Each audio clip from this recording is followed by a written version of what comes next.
Now, as reported in our earlier stories in this bulletin, a child care organization is popularizing the adoption of children instead of keeping them in orphanages. The managers of Malaika Babies Home in Mengo here in Kampala argue that a child needs to grow up in a family setting instead of an orphanage, and Malaika is a transitional home for the children as their parents or birth family is traced.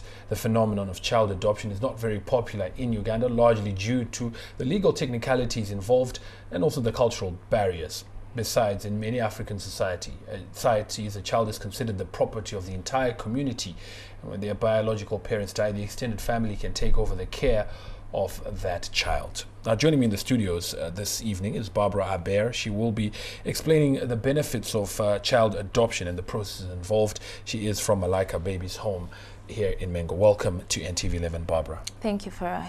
Well, now let's begin by taking a look at the process of adoption. I mean, how simple is it to adopt a child? Adoption in Uganda is quite simple. You only have to approach a baby's home, express your interest, and contact a local probation officer. And then we start from there. On average, how long does the process take, and what sort of qualities do you look for in where to place a child? Well, it approximately takes about 2 months, where we carry out home visits and to try and assess the families that come up requesting to adopt a child. Now, you do not require a whole lot to adopt a child from Malaika Babies Home, because we believe that every child needs a family, and as long as you can provide the basic necessities of a child and provide a stable family environment, then you can adopt a child. Now, clearly, as I mentioned earlier, there are a number of challenges and reasons why adoption is not taken off here. How easily can these be overcome? Well, firstly, I think we need to get the word out there that adoption is something that Ugandans can participate in, can do, because these children that are abandoned in the streets do need Ugandan families and do not need foreign nationals that are popular with the adoption. So if they get to know that adoption is possible in Uganda and there are children that need to be brought into loving families, then I think this is something that Ugandan can really be able to do. How do you safeguard against issues of abuse or, unfortunately, I'm sure this doesn't happen often, but a family adopts a child for exploitation purposes. You have issues of slavery, trafficking, things like that.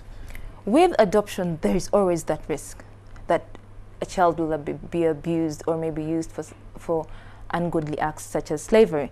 But that is why we have social workers at Malaika Babies Home who carry out thorough home visits and assessments. We do not carry 1 or 2 home visits. We carry out a thorough home visit where we talk to the family members, we talk to the families in the homes, we carry out assessments in the neighborhood, talk to references to get to know as much as we possibly can about these families that want to adopt. And after the adoption itself, how frequently do you maintain contact and communication with the family?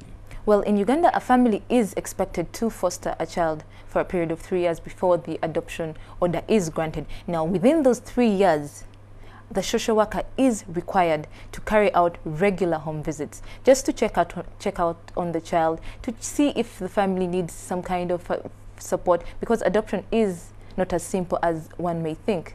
You know, some people may need emotional support. They need to be referred to maybe trainings that help them understand or cope with problems that may come up. So what we basically do is stay in these people's lives for the 3 years that they are fostering a child. So you always see a social worker around.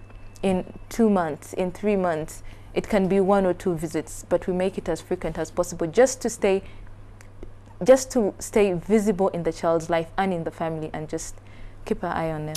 Now, lastly, Barbra, you did mention that so far as Malaika Babies Home, you've had 4 adoptions.